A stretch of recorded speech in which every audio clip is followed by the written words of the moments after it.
Thank you. My greetings to you from South Africa. May I take this opportunity to wish all those who are celebrating Diwali a blessed and wonderful Diwali. And may the spirit of Diwali enlighten us. COVID-19 has alerted us that Diwali is not just about huge gatherings, celebrations with lots of food and fireworks, but it is about enlightenment. It is about being led from darkness into light. And it is about sharing, caring, and love. We should not despair that we are under lockdown conditions, but rather divert our attention to how we can together provide for those who do not have. The joy in the small acts of giving is far greater and long-lasting than the temporary joy of massive celebrations. Our scriptures reveal the good life in ancient times. Yes, there were wars, there was evil, but looking from the vantage point of the good, there was also peace and tranquility. Our holy prophets were all full of compassion and love and spread that message to the world. For example, Rama happily went to live in exile in a forest for 14 years and was voluntarily joined by his younger brother Lakshman and wife Sita. From the descriptions, they were happy, living in simplicity and close to nature. They were not bitter or revengeful. St. Francis, although not exiled, voluntarily gave up his wealthy lifestyle and went to live among the poor people in a rural area. He lived close to nature, raised animals and grew food, and fed the hungry and nursed the ailing. Gandhiji too left his home in the city to live in an unserviced rural area of Inanda in South Africa, which was named Phoenix Settlement. What drew them to the rural areas? Perhaps being close to nature, perhaps to practice and experience the true spirit of love or agape, but also to be able to produce their own fresh, nourishing food. This is where they found happiness. Gandhiji said that we need to learn to live as a part of nature, not apart from nature. My first point today, as we celebrate Diwali, which is the homecoming of Rama and his group after 14 years of exile in the forest, is that COVID-19 points us to the realization that there is more to life than materialism. In the celebration of Diwali, an important ritual is the lighting of lamps. The significance of this is that people were so happy that Ram was returning from exile that they lit lamps all along the road to illuminate his path back home. It also symbolizes the victory of good over evil, and his subsequent reign symbolizes sharing and caring, a spirit which pervaded through the land and enabled every person to live happily with all their needs met. The second point I wish to make is the lesson we learn from Rama's life, that a good leader always places the good of others before his or her own. This is the essence of Ramrajya, or the rule of Rama. How do these stories illuminate our understanding of the present?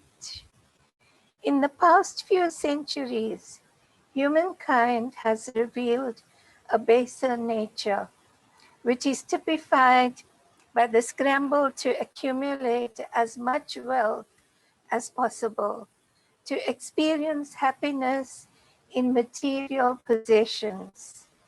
We have lost the sense of spirituality, the sense of loving unconditionally, of giving without any expectations, and of cherishing all animate and inanimate creations on the earth. We need to think beyond ourselves.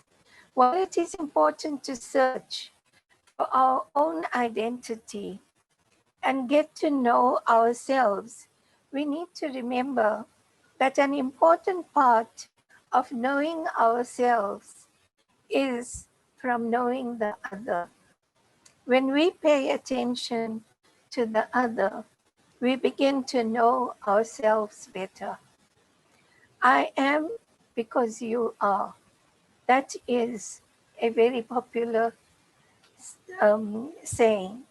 So getting to know the other and identifying with their plight makes us better individuals and makes us know ourselves better. My third point is that we learn the terrible effects of the glaring inequality within our countries and between our countries. While COVID-19 does not distinguish between the poor and the rich, its effect on the poor and the rich are so vastly different, as we see the suffering among the poor who are unable to access medical attention, food, and shelter, while the rich are able to get the best attention. We see that coping under the lockdown conditions in huge mansions with big open spaces is much easier than for those who either live in cramped conditions or have no homes. How do they cope? Yet we see that our lives are interlinked. If the poor are unable to cope, then the lives of the rich are also endangered. Therefore, it has clearly brought home the message that rich or poor, we all live together in one world and our lives are interlinked. This is an important point, which is taking long for some to learn. And what we sadly see is the shameless looting of resources meant for the poor, of trying to capitalize on the situation by pushing up prices of essential commodities, and of trying to profit from manufacture of essential medicines. The evil nature of wealth glares at us in the face, and we as a community need to act against this continuing exploitation and unethical behavior. My fourth point is that this pandemic has helped to surface the human spirit of caring and compassion among the many frontline workers, other workers within families and communities and within institutions. It has given a new meaning to care and compassion. These workers have revealed to us that caring and compassion are far more important than self-preservation and fear. While remaining within the general requirements of care, essential both for not being infected ourselves nor infecting others, we can still care for others and enjoy our families and care for and love them. It has shown us, this virus, that to love and care, one does not need physical contact. To communicate does not need proximity. We can now communicate with people from all over the world with ease and at any time. So yes, we have to maintain physical distance, but that does not have to stop us from communicating. It does not have to stop us from loving and caring while maintaining the necessary distance. My fifth point and last one is that science can help produce useful and important knowledge, as well as important gadgets, such as our computers and cell phones and connectivity. That's how we can communicate all over the world. In addition, science also helps to produce medicines to help us fight the infection. Science can help us understand what is the nature of the coronavirus, how we can safeguard ourselves from contacting it, and what we can do if we feel that we are getting sick. Scientists have the knowledge which is vital for us today. But scientists have also used their knowledge to produce nuclear weapons and weapons of mass destruction.